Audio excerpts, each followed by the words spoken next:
How do you learn who you really are? It's not found in books. It's found on the battlefield.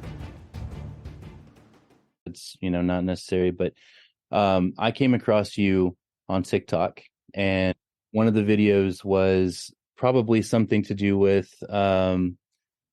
you talking. I'm assuming it's your wife or your personal assistant. She's asking. Yeah, that's my Andrea. That's my baby.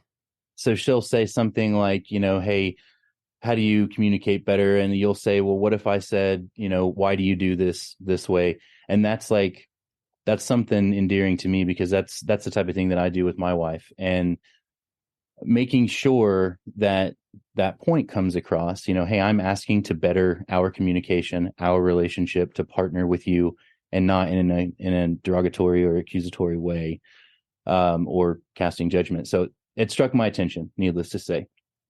Beyond that, testosterone replacement therapy is what turned that mental aspect of my life around. So I'm curious, what did it for you? We had similar upbringings from what I've read on your website, abuse and just kind of a poor childhood. So what was that catalyst for change for you, and what do you have going on? What are you doing to help men? Oh man, that's a lot of stuff. Also with the TRT being involved in there too. Like I do TRT. A lot of guys don't really know what that is. Like so when they're getting in, I'm like, dude, have you checked your testosterone levels? Because it could really be an issue. Yeah. It wasn't with that. When I was like real low on my TRT, while the aggravation and that stuff is there, man, like it was a lot more the fatigue that had me smoked. I was so tired. And like I could go like half day and just I had no motivation anymore. I'm like, what's going on? Like, and it was a weird thing. I don't know if it's diet related. I don't know if it's societal stuff. I don't know what's happening. But my stuff dropped, and I hit like 170. And I'm like, what the fuck? Like, what the hell's happening? Like I was like 750 like the year before, and then a year later it like drops by like 600, and like I have the testosterone level of a 95-year-old man. They're like, what the hell just happened? So I don't know if there's something in the water. I don't know if they're doing, listen, we can conspiracy theory all day. But as far as that goes, something happened. And I was like, I had to adjust that. But beyond that, want to know what's something even more funny? The thing that made it so that I've had to chill out and understand the way I communicate with my girl best is it was estrogen, but not the way you would think. My girl has 3 girls and her cousin, who is also a female here. I have 5 girls in this house, and I'm the only guy. And so the amount of estrogen in this building has made it so I've had to adjust quite a bit. Yeah. Now, because of the way that I grew up, it wasn't normal for me to be in this ability to change the way that I communicate. Whenever I work with guys who've been in the military, guys who grew up in tough neighborhoods or tough areas, people in very rough and abusive homes or aggressive homes. When I talk to these guys, I call it speaking Spartan. They grew up in Sparta. I'm like, who gets the big piece of chicken, Brandon? Like, fucking dad gets the big piece of, like, oh, who gets the big piece of chicken. And then I come to this world where the little one wants it. And you're like, no, the little one doesn't get it. You're like, here they do. And you're like, I don't know what the hell's going on here. So here I am now in a house with a volleyball player, a painter, a merchant, a dancer, a baker. And they're like, what do you do? What's your profession? And I'm like, oh, oh, oh. And they're like, why are you yelling? So how do you adapt? How do you learn? Because you're not wrong. Like I can see how communicating in the business world can be more clear, and it can be helpful the same way you would communicate with your family or your spouse. But how did you personally adapt to that? So I had to go through a lot of the stuff. I'd never ask any of my warriors to do anything I haven't done. Like I can only take people as far as I've been willing to journey myself. And so in order to adapt, there's a lot of tricks and techniques I had to do. If any guys want to know how good they are at communicating, record the conversation that you're having, and you go ahead and be as fucking gentle as you think you can be. You go ahead. You play a character role. Go ahead. Because I thought I was doing a great job communicating. Then you listen back to the recording and you critique yourself. Don't go and like, let me show you why you're doing everything wrong, hon. Listen, guys, cowboy up a little. Do your own thing. Look at you and critique you. And when I did that, even when I was sounding what I thought was nice and what I thought was cool, I sounded like my dad. Yeah. And I was like, That oh no. So I used to be that way walking through the office. I thought I was smiling. I thought I was friendly. And one day after a job interview, I received some feedback that I was unapproachable. And I thought, what the fuck are you talking about? I smile every time I walk to the water fountain, you know? And I had to do some reflecting and realized I wasn't. And if I was, it was this half-ass lazy smile that nobody could even see. So I have to cheese it up and I have to be conscious and intentional about that. Yeah. Uh, to put into the world what I think I'm putting into the world. It's crazy. It's interesting. So here's where it got tricky. This is something that's interesting. Not only being able to state the intent is like, no, I want to be approachable. No, I'm not trying to be not approachable. That's not my game plan. I'm with you. Listen. When a Spartan walks in the room, the vibe changes. Like it's a different. Everyone's like, oh no, what's it? Like? Listen, we don't even have to do anything. And they're like, this is a little intimidating. There's a lot happening in the energy, right? And so to change that's been a real uphill battle because we have to make it so that they understand that the safety security we provide is because we don't attack our pack. A lot of guys react. They don't know how to respond. They're not trained. And there's only two kinds of men. If this is for our guys, you're either trained or you're untrained. That's all there is. You either have the skills or you don't have the skills yet. This goes into communication. This goes into the way you discipline yourself. This goes into the way you do everything. You're either trained or you're untrained. You have awareness or you don't. That's it. That's all it is. And so in this one, I had to retrain myself how to communicate because nobody here speaks Spartan but me. Now, when you talk to other guys and you start going back and like, bro, and then we start getting into the hard talk and aggressive and fuck you and all that, so we can do that stuff. No problem. We can speak Spartan. It doesn't even hurt our feelings. We would just laugh through it. Yeah. But our girls, I had to change my tone. And this is where I want to give some guys a little reassurance before we get to the intention talk again. There's a couple things that we need to do as men to make it so they still feel safe, but don't do it this way. Can I just say for the record, if you think adding falsetto to the way you talk is going to be helpful, it does not work. You can't go, hey girls, good morning. And like all of a sudden people take you seriously. Keep the bass. It's fine. Like keep the bass in your voice. Don't go falsetto. It doesn't work. Careful going to radio voice. If you're like, good morning, everybody. How is everybody doing this morning on your beautiful day? Like, they're like, you're freaking me the fuck out. Like, that doesn't work either. Find a way that you can work on your inflections to sound sincere, authentically, without being Spartan. We still know the dialect. You already know when you're around your brothers, we can get in and we can have dialect, like old school, raw, my military guys and stuff. We can have that talk. Does that tend to change with each individual woman or child? Well, I just kind of keep it constant at the moment. And it's one of those things that when I'm coaching, I talk about don't flamethrower your garden. You know, don't water your garden with flames. Don't do it. A lot of times our aggression can come out where like you'll have one blow up or one outburst or one thing that you got triggered on. And when it comes to that part, it's like flamethrowing your garden. Then you come back and you're like, why is this land barren? What's going on here? It's like, you fried it, dude. Well, I want fruit or I want vegetables. Where's that at? Well, it's going to take you weeks to months before you get that again. Yeah. And so here we are on our default program doing what dad showed us or grandpa showed us or mom showed us, triggered by whatever, freaking out. And then you wonder why everybody's, pulled back. How long does it take before they start going, I'm open up to you. I'm open up to you again. It can be weeks to months. And even with the little one, like even an argument between you and your wife or your girl, that can still trigger with the kids to be like, I'm guarded up on you because they'll hear you guys arguing. Well, they stop feeling safe. Yeah, we're the scary ones. But even if you're the protector of the house, it's real easy for that to be like my defense. I'm defended. I'm guarded up. So even with my girls here, it take anything that's a trigger in that way. Just so you know, I'm a stepfather. Like that's all step parents out there. Fucking props to you. Like honor to all step parents. Hardest job.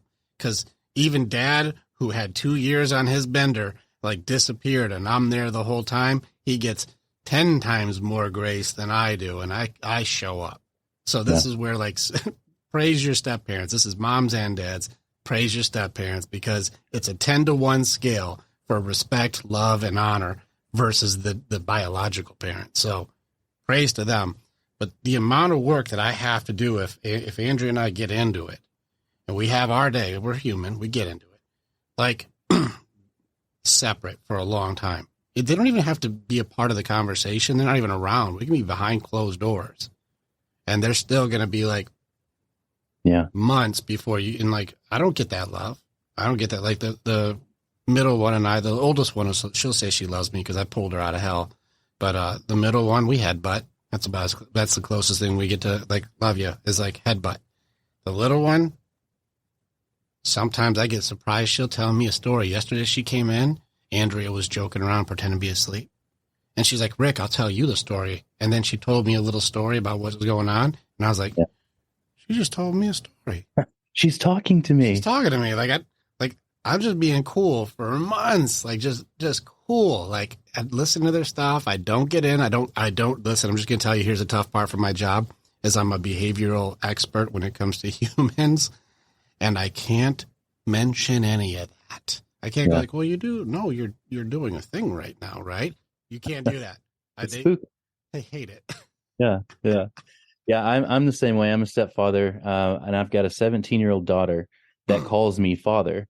Their dad's not in the picture at all, so she'll call me father, and it's a win. And every time I hear it, it's a celebration inside of me. But I've got an almost 12-year-old daughter that doesn't. She calls me Brandon. This morning, she called me father. Well, that's a bigger win because it's just kind of randomly peppered, once every few months.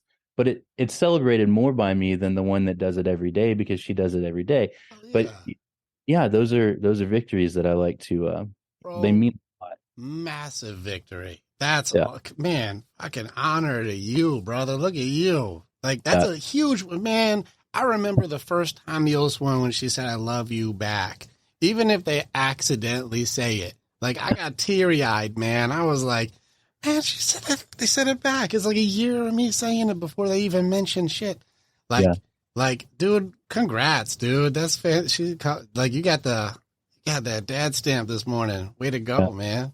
Speaking of the I love yous, do you pour those out or how do you? I stick them out there. I put them out there on the girls all the time. They don't say it back. The oldest one will say it. This is a really interesting thing having me as a stepfather because they don't value it yet. They don't understand it yet. People call me from across the globe to have these conversations. They don't understand yet. And that's okay. I don't require them to. But the oldest one, she got wrapped up in a group where the algorithms that she was in put her into emotional cutting and getting into like the negative side of social media and getting into self-harm and those kind of things. And she ended up with me for a month. And I'm like, you and we're working through. I created a program for her, actually, called the Phoenix Program. I made it for her, only her. This isn't a marketed thing. I was like, this is you and me, hon. We're going to do it. We had to kill all that old belief systems and rebuild her authentically. She's a teenager, so, I mean, it's still a trial and error for her in life anyways. But she no longer has any of those needs, any of those things. Those are all gone now. Yeah. Because she knows I would go into hell to get her. She's like, I love you. Like she'll say it. She's gone through enough where she's like, I get it. You've been there. You keep being there and you'll always be there. I love you back. The middle one says it, but doesn't say it. And so, like I said, the headbutts, and I even told her, I'm like, I'm letting you know if you headbutt me, it means I love you. I'm just letting you know. And she's like, I know. And like, so that's kind of like her going, me too, but I'm never going to say it. So that's there.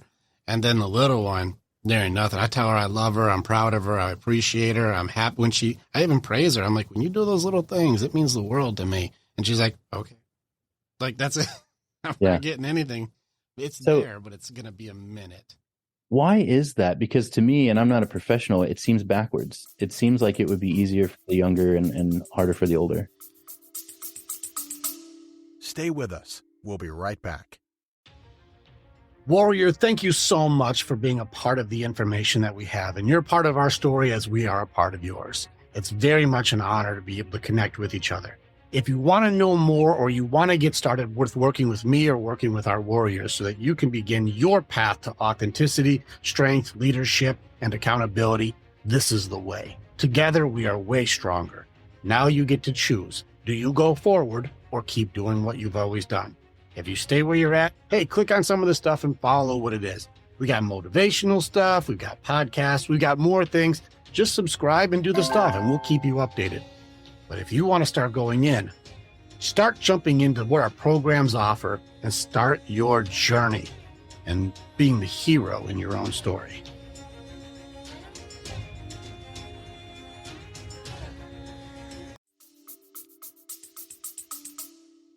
It depends. There is a personality type thing. There is, and we lean farther into Enneagrams than Myers-Briggs and stuff like that. The reason why Myers-Briggs is how people operate. Enneagram is more of why do you do what you do. Now, it's not gospel. It's just tools, and so I don't go like, oh, well, you're this Enneagram type, so that means you do this. No, it's just tools. This is guides. Each of us has our own experiences and our own perspectives, and then it's like the underlying motivations are there. So when we look at them, we can see the reasons that they're there. They need different love. So the oldest is a type 2, which is the helper type.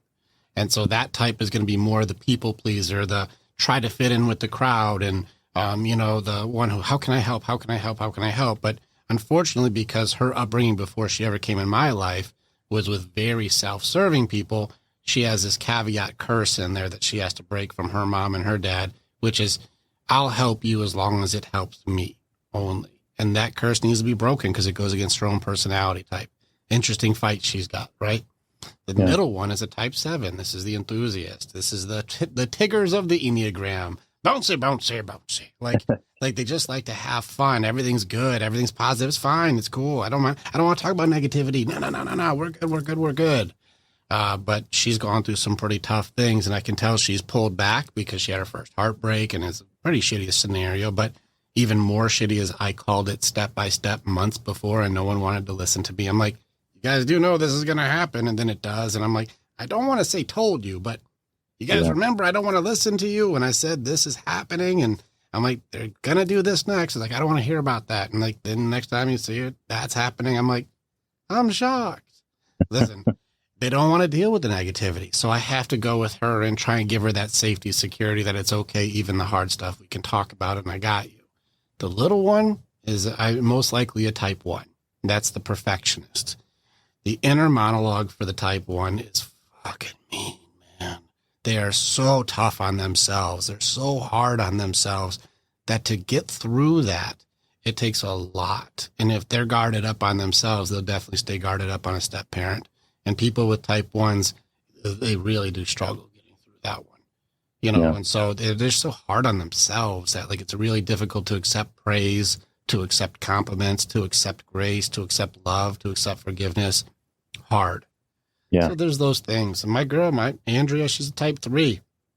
It's interesting. That's a heart side, but represses the heart side emotions because it's the achiever. Work. And that's how they find their love is through, being a winner, championships, being the best, achieving something, winning something at work, you name it. Achievement is how you get love. And so empathy is off the table. It's really difficult. And we get into that a lot with the men and women. Here's an argument that we can get into. This is me topic jumping very quickly. Sorry, Brandon. Go for it. But like when it gets into relationships, I did a survey with all of our men and our women. And I was like, who do you think has more empathy, men or women? And the guys argued and they put it out there. They said, men have more empathy than women.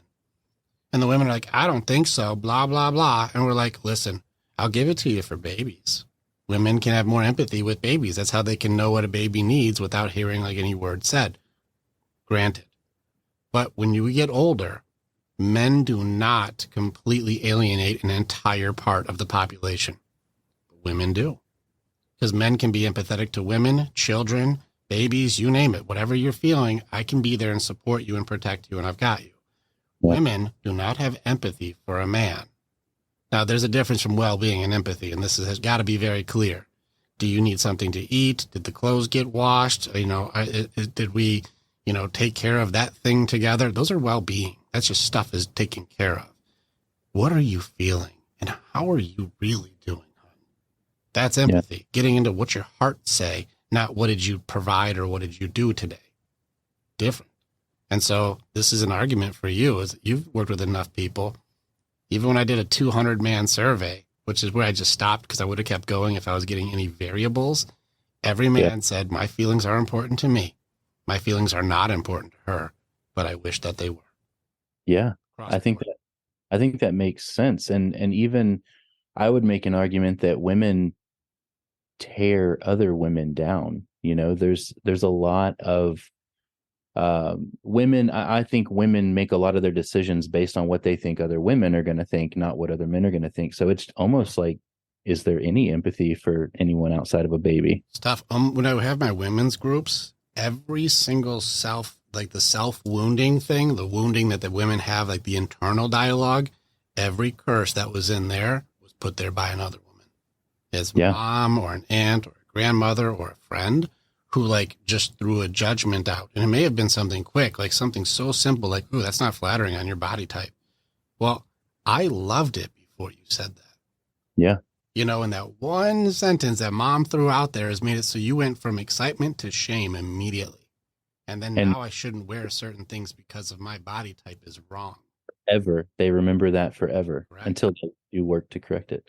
So when you talk about, women not genuinely asking about their man's feelings, is that something, are you aiming to teach the woman? Are you aiming to teach the man? Both? Here's what I would say. I teach the guys to not need their women to have empathy.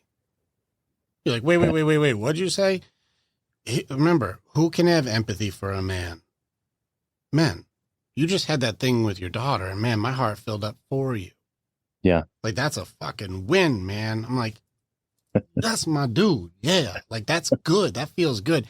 Guys can have empathy for other men, but women would be like, well, I get that all the time. You're like, well, it's not about you. I just had a big win. Yeah, well, it's about time because I've been doing this and this and this. It's like you made it about you again, but don't you see your guy is doing great? Like, that was a win. Celebrate him. But something happens, especially long relationships, where the celebration for your man seems to go away, which is ironic because the reason we chose her is because she was the best at celebrating you. Yeah. Like, she was the best cheerleader at one point, and now she's become like this resentful cheerleader who's like, I got to keep cheering for you. It's like, well, that's why you got the job. But that's a problem, right? So are you do work with women as well, right? Mm-hmm. Do you work through some of those man-hating tendencies? Absolutely. And most of it is their own shit. It has nothing to do with the guys. There's some bad dudes out there, but they vet bad dudes. They like, you keep picking bad ones. Like, listen, I'll show you red flag, red flag, red flag, red flag, red flag. And then you're like, when can you start? I'm like, that was you. The dude his resume says, I'm a bad guy who's going to try to sleep with all your friends. I am uncontrollable. I don't care about anyone else but myself. I'm going to destroy you, and I'm going to ruin your credit and leave you with the debt. And you're like, sounds great. When can you start? Yeah. What causes that? Usually it goes into what people are used to. What they and so so people are attracted to what they're familiar with. Yeah, so a lot of times it comes down to when there's either no dad in the house or a parent dynamic. And now, just so you know, too, it's not gender specific who you relate to. So I know a lot of guys who relate to their mom's personality type, and I know girls who relate to their dad's personality type. Usually there's an opposition, and they'll relate more to one person. But when it comes to relationships, they oftentimes find themselves attracting the opposite. The one they don't like as much ends up being what they end up dating often. And so in order to break the generational curses on that, we have to tear out the belief systems on what love is and put something authentic in there. And in order to do that, you have to break through denial. And denial is the nastiest one out of all of them. Don't get me wrong, depression's a fucking beast. Anger is terrifying. You've got a bargaining system, which most people operate under, but denial is the protector. It's the Trojan horse. And so that's the one that people are using their mask or their persona or their identity or their, the way that I project myself or confidence or boss babe or alpha male, whatever you call it. It's that persona that gets put out, which is false, that people try to live up to, and it creates a false reality the entire time. And so you can't really get through to what's authentic until you can get rid of their bullshit. So I feel like I have backed my way into a successful relationship, and a lot of that I have to give credit to my wife. She is the one that brought up the dishwasher thing, because I asked a lot, hey, why are you doing it that way? This specific instance was she puts the silverware in points facing up, the spoon up, the knife up. And I said, why do you do it that way? Probably sounded like a typical accusing male. And she's the one that started picking up on these and said, hey, I noticed that you ask me a lot of questions. And I noticed that when you ask me these questions, I believe that you're doing it so that you can X, Y, and Z. Absolutely right. I'm not trying to judge you. I'm not trying to tell you that you've been loading the dishwasher wrong for the last 30 plus years. Just curious where your mind is at, because I want to be inside your mind and your heart, and I want to be able to better partner you. So all that shit to say, I am pretty ignorant when it comes to these things. I try to walk the earth with kindness, with patience. I try to think before I react, etc. You know your shit. What's your background? Oh, my background? Well, not only did I grow up in Sparta, like when I went through, I didn't go clinical route on this thing. I probably spent $100,000 on just the different certifications that you can get going through a bunch of shit. So I know a bunch of stuff. But really I noticed that even people who have high credentials, because I toe to toe with PhDs, like I've had recordings, like you can hear them. I talk with people who have all of the credentials. Yeah, I've got a lot of certifications. They're in some storage bin somewhere. I don't even know. None of that matters. Here's the reality of it. Whenever I go to psychology conventions or I go to coaching events or I go to these things, there are people who have the gift. The thing where I can see you. I see you. And I'm not an empath, but I know empaths, and they're amazing. Like, I feel you. I can feel your energy. Like, some people can do it. I would say it's in single digits for how many people who are in this industry truly have the gift.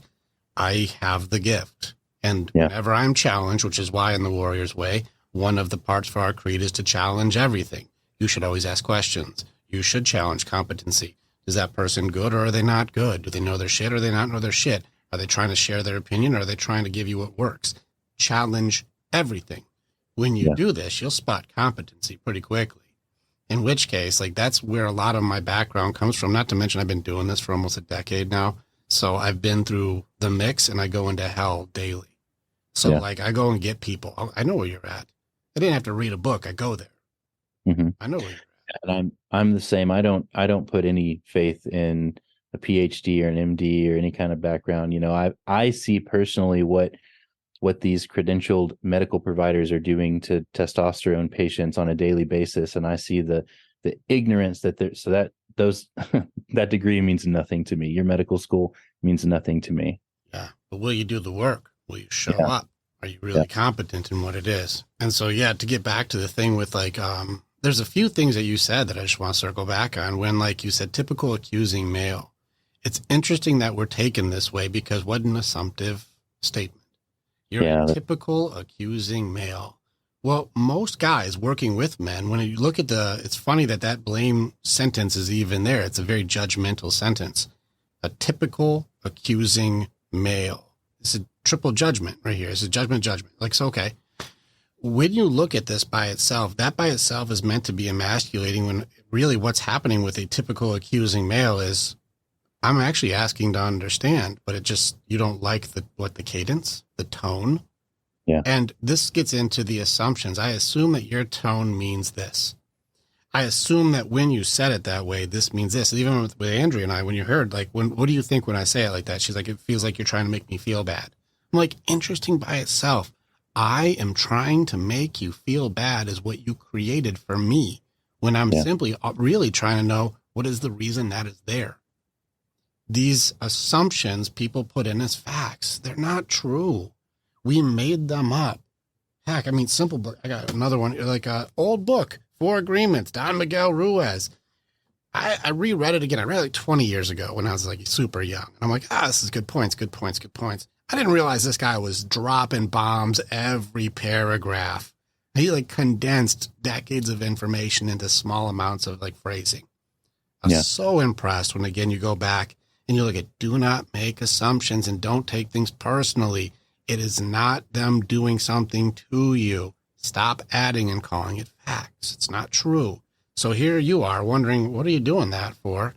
Because you really do want to know, is there a benefit or is there not a benefit? And she adds in, well, because you're asking means you're trying to be harmful. You're trying to be mean. You're trying to make me feel bad, which is ironic that people would give so much authority over their own feelings to somebody else.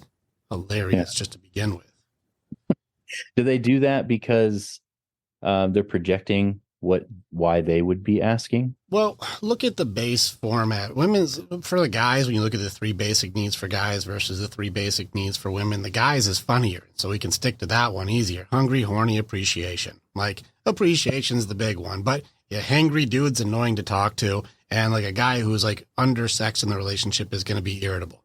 Those ones are the quick ones, easy to take care of. It's the appreciation one, the honor, respect, the way that you show dignity to your man. That part's the tricky part. Do you keep encouraging? Do you keep building them up? That's the guy's one. Now, the girl's ones, you're hoping it's going to be like Gucci, Louis Vuitton, and Prada or some shit, but it's not. You know, the main resource on women is going to be reassurance. It's the main umbrella for women, and that's safety, security. It's in all areas, emotionally, physically, financially. They want to feel safe and secure. It's at the core of their main piece. Reassure me. Let me know I'm okay. I'm okay. I'm okay. You need to feel that. That's at the core. The next one is acceptance. Acceptance, that doesn't sound very good. It's the approval aspect, not by men. They like to be chosen by a high values man, not a high value man, by the way. High values man chooses me, a guy who girls want that guy, but he chooses me. They like that. But then afterwards, the approval system is from other women. And it's mostly how do I fit in the societal ranks of woman to woman. And that's far more of what their concern is than it is about the approval of men. They like Do to they be use chosen. their man for that? What's that? Do they use their man for that ranking? They can. It's possible, you know, because you've seen guys who are treated like arm candy just to show off, or my man has status and I can't wait to tell you about how much status my man has. Sure, it can be done depending on like the security level of the woman. Sure. Is it a guarantee? No, it's just a possibility depending on her health level. Sure. But the last one is a hypergamy window, man. And hypergamy is a real thing. And it's been bastardized by the Red Pill Society to say, like, you know, hypergamy is a fucking weapon against men. No, hypergamy is there so women can choose, like, the best mate for their children. Remember, as men, we can spread our seed quickly. Bam, bam, bam, bam, bam, bam. We can fire it off like a lion, no problem. But women have to be choosy who they take the seed from because they have to nurture and hold that baby. And they need to have the highest likelihood of success for that kid's health and strength and stability and financial stability and longevity. A lot more factors for hypergamy. So is the system itself fucked up? No. But the way we're using it today is, it's becoming weaponized when really it's supposed to be a qualifier for finding a good mate. And now we don't even know what that's supposed to be. What is that word, hypergamy? What does that mean? Hypergamy, that's the choosing system. That's what women use to choose their mate. That's their, like, what am I measuring it on? Because for guys, we're more visual. Like, we're more on symmetry and smell, where women have to, like, go through a qualification system. That's why when they say love at first sight, men can do it. But women, no, they're like, he's attractive. Sure, I'm attracted to him, but love? What's his career? What's his thing? How safe is he? Does he live with his parents? Like, what's the situation look like here? Is he out screwing all these, a fuck boy and trying to screw all the girls out here? Like, what's the loyalty look like? There's a whole list of factors that are put into this thing. And so hypergamy is there for the safety security aspect, which is why it's interesting that society is pushing girls to break hypergamy because it does lower their emotional value also. What the fuck did he just say? Yeah, listen. It does make it so a girl who doesn't respect herself is going to start receiving less respect from people who have like the higher values. Now, when I say that, I really do push against the high value male thing that they're talking about, the 666 rule and stuff like that, which, you know, not just sign of the beast, but I mean like 6 foot tall, 6-pack abs, 6 figures, you know, you can also get in the 6-inch and plus penis and all that stuff too. There's more sixes. I'm sure they added to it. The thing is, these are all superficial things. They're not of values. It's just somebody who's created this. And just so you know what's really funny, I don't know, have you seen what's happening with that? The people who fall for that 666 shenanigans? No. This is like 1% of the population. This is a small window of dudes who fit this like 6 figures and 6 foot window. Not one of those, by the way, is an actual value for a man being loyal, honest, you know, sincere, considerate, protector, provider, presider, none of that shit. It's just how tall are you and how much money do you have? So these guys, all of a sudden, with no moral standing, even being on the criteria list, have an influx of an unlimited buffet of free pussy thrown at them. And like these guys are supposed to be what? Loyal and Yeah. committed and solid. These guys all of a sudden just have free girls just thrown at them because they're tall and have money. No criteria required. There's no way that builds loyalty. It's exactly the opposite. These guys are like, why would I pay to keep any of you when it's a free buffet? Yeah. And that's funny that you would say if you give these guys endless options for no criteria reason other than the way that they are born or they have money. Well, isn't it funny that they would treat you like another thing because you respect yourself like a thing? This is important. I'm putting it out there for ladies to have a little more value in themselves. If you want to be treated like somebody worth keeping, treat yourself as somebody worth keeping and not just thrown at somebody because of their height. That's ridiculous. But if that's your criteria and you think that means safety and security, I know short dudes who will jujitsu and kung fu tall dudes. It is not a height thing. The kind of thing you're talking about, though, a woman's value, I mean, that's going to take real work for them to dive into. Right. It's not right. It's not something that you can just boom my value. I'm not going to live this way. I'm not going to do this. I'm not going to devalue myself. That's hard work. Well, they can't see it. You know why? Because denial is at the core for all women. When I work with women, it's taken 10 weeks sometimes to finally crack the shell and go, don't you see your authenticity is under the makeup? Don't you see your authenticity is under the outfit? It's underneath the thing that you're trying to create this, I've got this boss babe personality. But your authenticity is underneath there. And are you nurturing that? Or are you just continuing to try to build the persona because it's got cracks in it? And for those of us who can see through camouflage, we see you. That's not real. Don't try and sell me. Because if you're trying to sell me, that's not real then. Yeah. And so when you're getting through trying to understand what a woman's real value is, it's really difficult because this generation of women is combined with burden of performance and burden of beauty. Good luck. Guys always had burden of performance, but we don't have to do it in heels. We don't got to do that shit. Like we could do hard work and make sure that we had the skills and the provision and the dedication to get better and better, trained or untrained. Easy for us to process. Well, women have to now compete in that arena against lions and tigers and bears. Oh my. And then here we are. We don't have to do it in heels, but you do. Who's doing that? They doing it to themselves?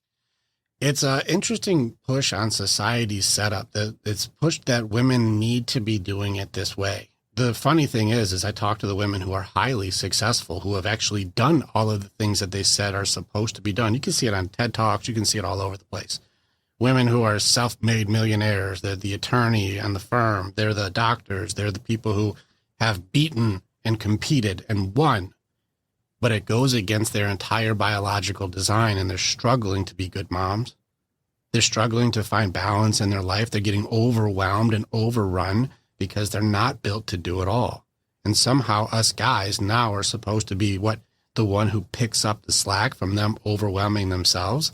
This is why you see guys who are working, they'll work all day long, come home, and the women will be like, I'm overloaded with my own stuff. Why don't you do enough around the house?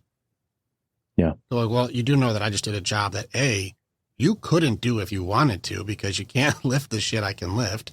And then B, we don't have an agreement here. I just came home to expectations without conversation. So here you are overwhelmed and not willing to be listening, open, or understanding because you blew your own, teapot to pieces. And here we are where you're expecting me to be the one who fixes everything without question, not even addressing even 1 second. How was your day, babe? Remember, no empathy for men. Where do you start with that? How do you correct those issues? Healthy boundaries. You know what? There's a thing that I've noticed with very healthy relationships that people do not want to address. Autonomy. And I don't know if people are sure what that word means. This means the ability to be able to say there is a consequence for abusing me. This means for men also. You do know that we're loved for what we provide. In which case, if you keep treating me this way, I don't have to provide for you. We can remove that. That's autonomy. I can be independently okay. Marriage has been corrupted to think that it has to be codependent to work. Well, codependency doesn't work. And so doesn't make any sense. But if you can say, hey, babe, if you really aren't going to respect me in any way, shape, or form, you're not listening at all to understand anything. I don't see or feel any effort. You have no empathy, no care. It's only about you. And somehow you expect me to just keep changing myself to match things that you've overwhelmed yourself with. This will never work. In which case I will healthy boundary and say, this is not my fight on this one. I'll support you in what you need. But if you won't respect me in the slightest bit in your journey, I won't be here to support you in yours. Well, that sounds selfish. Hold the line. There's a point where you go, babe, calm it down. I'll argue. I'll put it on air openly. I don't believe women are wired to lead. Can they lead with other women? For sure. But are they meant to lead? The one who does not have empathy for any member of their pack should never be in control. Yeah. The one who can say, I care about everyone in this pack should be the one who calls the shots. Should the hyper emotional one or the more logical one be the one calling the shots? I'm not saying absolute suppression. I'm not talking obedience. Just 51-49. Yeah. The ultimate decision maker kind of thing. Correct. Yeah. My wife and I have been talking a lot about that recently, and we stumbled our way onto a big podcast that's traditional values marriage that we, flew out to Florida halfway across the country and met with them. And that's us, and we don't say it necessarily. It's not on my forehead, but I am the ultimate decision maker in the household. She is my partner. We discuss things. I may reach out to you for some professional help that you're an expert in, and then I'm going to take it back to her. We're going to discuss it. I'm going to make the decision. I carry that burden, and it's a burden. I'm making decisions for our entire family. It's not something to be thrown around loosely. And I totally agree. It's not in a woman's genetic makeup to be doing that kind of thing. It's correct, because when things go wrong, safety security is no longer there. And women don't do well with creating safety security on their own. Now, I love the ones like, yes, I can. You just can't do it like we do. You can't. Yeah. Well, listen, I wish you could, but I even joke around, I'm a strong guy, not the strongest guy. Actually, it was funny, is one of my warriors is number 26 strongest man on earth. I couldn't even get into the competition, let alone compete. I'm a strong guy, but if I were to have this identity shift where now I identify as female, I am one of the strongest women in the world instantly. Yeah. And this is one of those things where it's not the same protection if they do it than if we do it. Yeah. And I've seen articles and posted some things on social media where a trans man becomes a woman, competes in those competitions, he breaks the record, and the world is shattered because of it. And it's like, come on, what did we expect? Mm-hmm. We allowed it to happen. Not the same. Yeah, we know the ending. Yeah, I did the math with my oldest daughter. She's a soccer player. I got all athletes. Our girls are all athletic. They're tough girls. They work out with me. They do fun stuff. I'm very proud of my girls. And we did the math with our oldest. I am mathematically 6 times stronger than she is. Yeah. That's like me fighting a grizzly. It's not a fair fight. I'm like, there's no way. And she's 17. She's not 12. She's pushing adult. I'm like, we're not in the same arena. So when it comes to who should be responsible for carrying the burden of everything that goes wrong, it's just better if we do that one. And if something's going to become dangerous, who do we want? When there's a bump in the night, my baby and I don't flip a coin. Yeah. Oh, looks like it's you, babe. Go get him. No. On her best day, she couldn't handle what I can handle. Yep. Also, I'm trained in combat, and she has 0 training in combat. What is the damn odds, babe? Yeah. Yeah, I agree. And so this is where it does get tricky, where are women built to lead? They get overwhelmed with their own stuff. They're built to be the kindness, the nurture, the encouragement. They as much. And when I work with my women, once they're in a healthy mindset, without me telling them what to do, I say, what role do you want? And I really actually feel highly fulfilled in the support role. I really do. They're like, yes, I can do some provision, but he makes the lion's share and does the hard stuff I don't want to do. And I like that. Yeah. And it feels good. And they like it too. And if you look at finances, who has a harder time relinquishing money to others? It's the females for sure. What's yours is mine, and what's mine is mine. And it's like, I see it. And so whenever a guy is like, hey, I'm going to support you and build you up. And I have had so many conversations with guys who have bought into the she can do it all thing. They're not addressing for the hypergamy. What that really does mean is how do they vet what level? Equal and up. That's how women work. Men do not have this because we can easily date down and feel completely fine. In fact, it worked better. Like, no problem. We don't have the same criteria that she has to be on my level or higher. That's women. This means they also have to have a addressed of like, what's your level? And they are still going. Are you at least at my potential? Are you at least at my level of success, safety, security, protection, mindset, loyalty? Like, are we at the same level on these things? That's addressed. As soon as we're not paying attention to this part of the game and we elevate her way above you, like there's a dissonance that starts to create where she starts feeling like, I'm not waking up with a guy who I believe is the best I can do.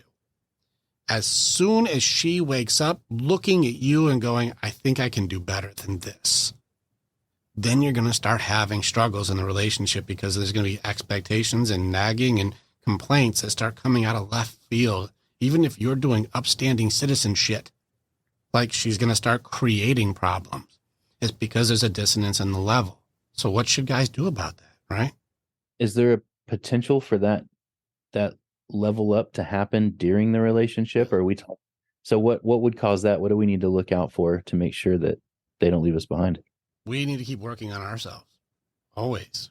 And remember, this is where I say, like, who cares about men's feelings? Men, you need a brotherhood. We have a huge brotherhood. The Warriors Way mindset like has a huge brotherhood. I had a guy come in this morning and he works with divorced men. And he saw me live with just one of my morning groups. This wasn't even like a big event thing. It's just my morning group. And there's like 30 dudes in there just all wrapping it up, just hanging with each other because you belong somewhere. And what's going on in your life is important. And we all care about each other. It's a gathering of alphas. Black box thinking is what I call it. There's a book on that. I don't know if you ever heard of that before. No. Okay, so when an airplane goes down, there's black box. And so the black box says what went wrong in the airplane. Well, black box thinking means if something goes wrong with that one, you send it to all the airports. So now they all know what can go wrong and be ahead of that so it doesn't go wrong for you. Yeah, that's black box thinking. Well, when the Warriors Way gets together, these are all alphas converging to share what works and what doesn't work healthily with each other so we can all go back to our packs with decades of information we just got in 1 hour. Nice. Saves me a lot of screwing stuff. And so how do we level up ourselves? You stay around other guys who are also leveling up because healthy alphas, healthy leaders build other men up.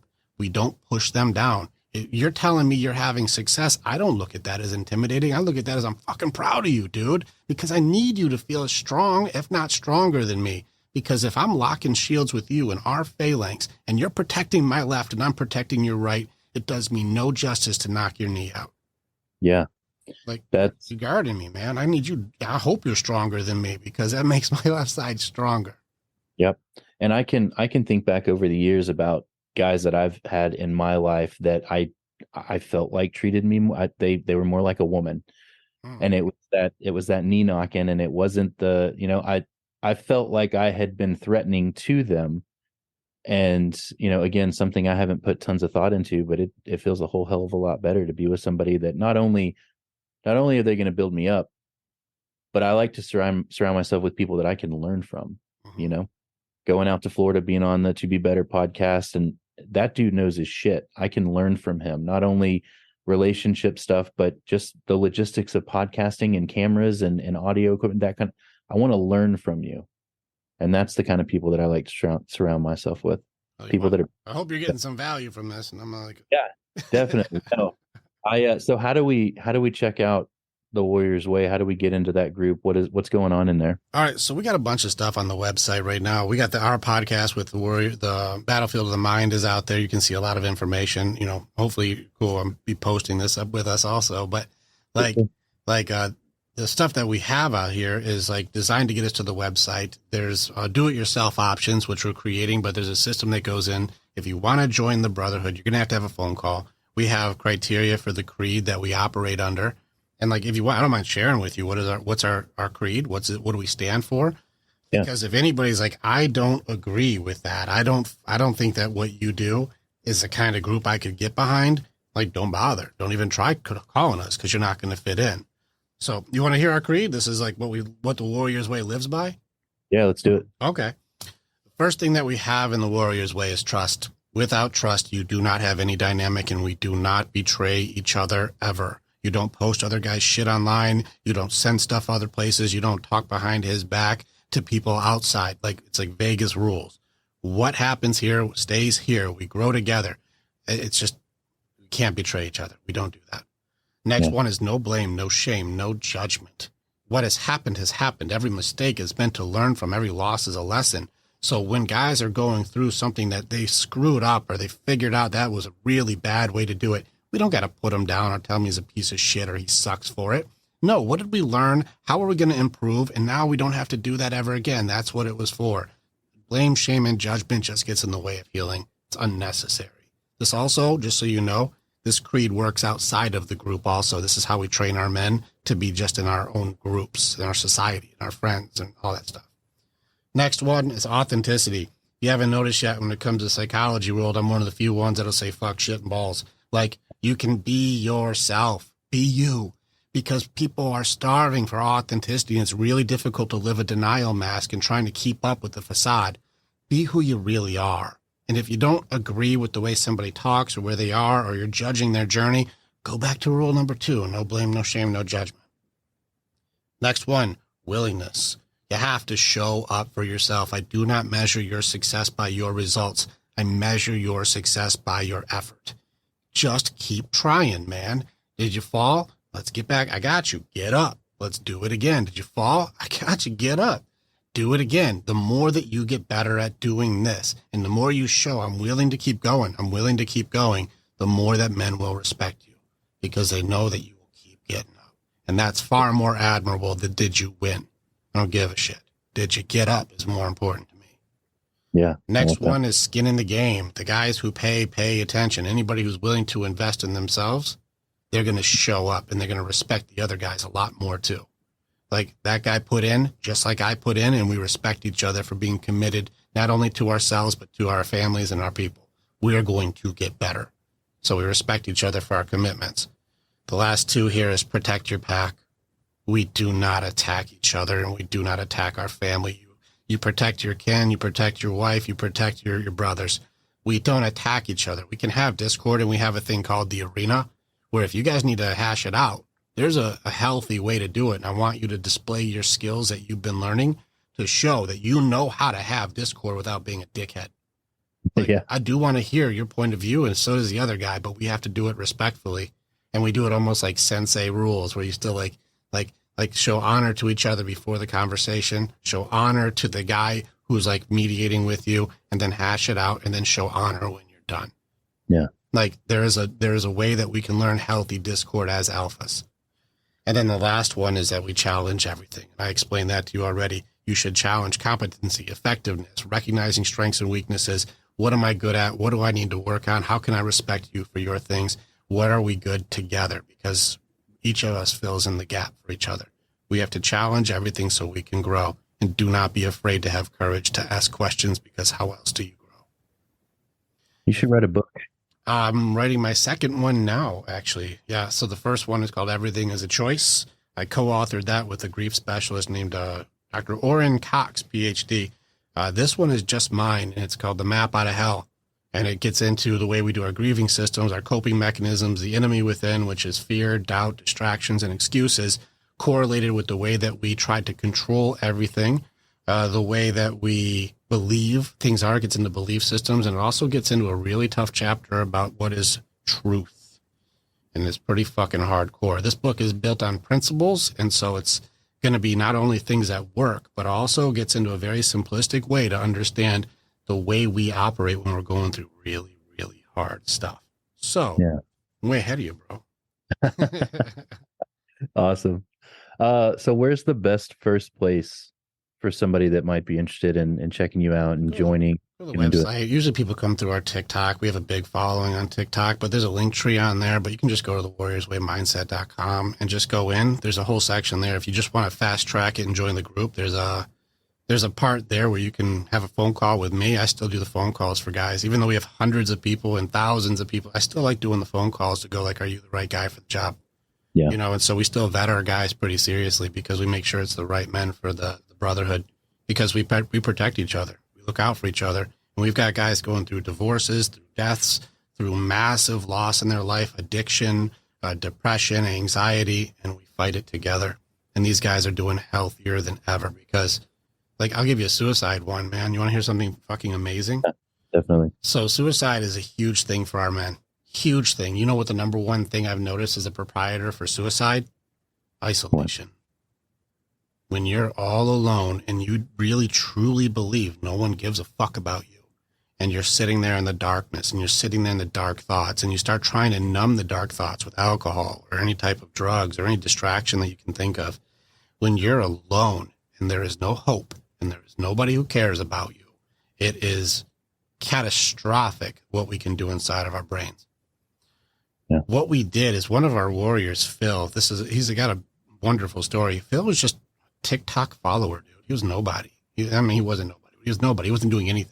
He had severe injuries. Half of his body was crushed in an accident. So he's in severe pain, tons of medication, just alone on disability.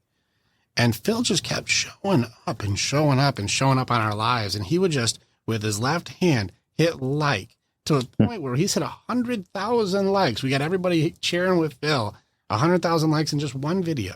Like, it was just, he was just going, right? And Phil kept showing up and kept showing up and kept showing up. Whenever I do a group, you know, there's one guy that I choose that I pay for. Every group, I pick one man that I'm like, you deserve this and I'll pay for you. That's why the skin in the game, that's not for everyone. That's all of us. I do it too. Yeah. And so I pick one man and I'm like, but they have to do volunteer work, just so you know. They don't just get in for free. They have to like earn their spots. So it's not everybody just gets in for free. No, this guy, he's put in the work. Phil's superpower is that he's just fucking likable.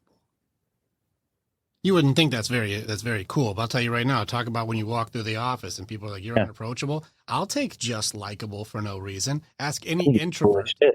Introvert ever is like, I would like that, please.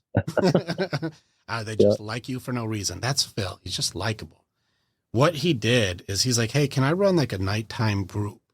Like just the guys just to hang out, not coaching, not do anything, just hang out. I'm like, yeah, go ahead, Phil. Let's do it. He's just fun to be around. So people just like hanging with Phil.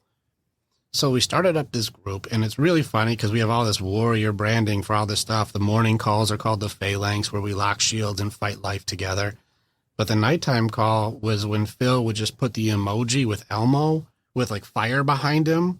And so it's like Elmo and like, you know, and they ended up calling the nighttime group the Order of the Flaming Elmo. And it just ended up being the guys just hanging out. I don't care what they talk about, trucks, fishing, chicks. I don't care what, just hang out, be boys. To give you some suicide perspective is it would probably be every few weeks I would have to take those calls. And I'm the only one who takes those calls. The guy sitting next to the gun, the guy sitting there with the blade, the guy sitting in the car ready to fucking end it. I am the one at 3 a.m. up with that guy. When I say I go into hell for my men, I do not joke. Like, and so I'm the only one who takes those calls because there's too much liability. And so, like, those calls would come and we would have them every few weeks. It's been 9 months now since we started the Order of the Flaming Elmo. We have had 0 calls. That's amazing. We actually have an entire section in the Warriors Way for, like, people, it's called answering the call, where if a guy is in crisis, you just put a photo up of the Viking blowing a horn. You don't have to explain a single word. You just throw that image up, and we have never had a guy go alone. And so since there's just been hang out, you belong. Come be a part of the guys. And these guys have all gone into battle with me, so they're proficient. But like, no, man, we can fight it if you want, or just come and hang and belong with us. As long as there's a place where you can go. We have not had any guys isolated enough to have to answer the call like that. That's awesome. Is that a Discord server, or what's the platform? We do that one. That's just on Voxer is where we're using that right now. But I think we're moving things over to Discord because like we have to find a better system because we have all of our program stuff is on Circle at the moment. So, you know, at some point we'll listen to this 2 years from now and we're like, we don't have that anymore. We upgraded. But as far as now, yeah, all of our program stuff is on Circle, but our chat is still on Voxer because we have a lot of guys talking. There's a lot of guys supporting each other. And so there's just a lot of noise, but we may move that to Discord soon. It does seem like a better platform. The reason I chose Voxer is one button does everything, and I try to keep it simple. Discord's complicated. There's a lot going on, but it sounds like it'd be good for something like that. I mean, it's been a pleasure talking to you. I think my guys are going to love this. I mean, I've got a Facebook group of 30-something thousand that, you know, we're in need of communities like this. We're in need of support. I see it every day. It's the blue collar guy that's, you know, looking into testosterone, and they are alone and they do need something like this. So I think they're going to love it. I hope, you know, 1,000 of them join up with you and grow to be better. If you ever want to come jump in, we started up a thing for the failings calls that we do in the morning. On Saturday, we have a thing called Bring a Brother. And so, like, doesn't have to be in the group, doesn't have to have paid anything, doesn't have to have committed to anything. Just come and check it out, see the vibe, see what we do, ask a question, we'll get in. And we've had guys come in on their first day and we'll go into war with you. We'll go in. What's attacking you, bro? You don't have to be alone anymore. Like, you know, my wife is saying this. We're like, I got you. Lock shields with me. Man, I'm in so much doubt right now. And I'm in my own head and I'm shaming myself to pieces, and anxiety or depression or like all these anger. And I'm like, bro, lock shields. I'll show you how to beat it. Yeah. We'll do that in person. I do it all the time. And so like those guys who are like, is this shit legit? It can't say challenge everything in the creed and say we don't say to challenge it. Show up. Is it therapy? No. Am I counseling? No. You're either trained or you're untrained. We train together because I'm training you to be a healthy alpha, not to be a healthy dickhead. Like, no, you're going to work with other guys to be the best version of you. So you're the best husband, best father, best leader, and then your best authentic you. But we have to tear your belief systems completely apart to see if they're yours or if most of those came from somebody else and you just bought it. What time on Saturday? What's that look like? 10 a.m. Central, 11 o'clock Eastern. So that's the time that we're doing it right now. It's invite only. So if you want in, let me know. And if you want to come hang with the boys, I'll give you the pass to have guys jump in and bring some of the boys with you. Yeah, definitely. Send you email over something. Is it a Zoom call? It's a Zoom call, yeah. Yeah, shoot it over. I'd love to check it out. You got it. I'll make sure you have everything you need, man. I'll message you right after this thing. I'll just shoot you a message. Cool. I'll send you the camera footage and the audio if you want to use it somewhere else. It'll probably be better than, I don't know, the Zoom quality sucks. So I'll send it over. I love the crotch shot. I got to be real, man. I'm a fan.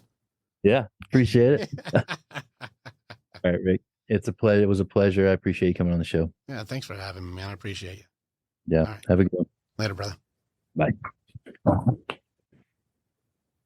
Click on the button and you can become the hero in your own story. It's time to start making the choices to change. And the evolution that you're going to do begins with choosing the next step. This is the way. And together, we're always stronger.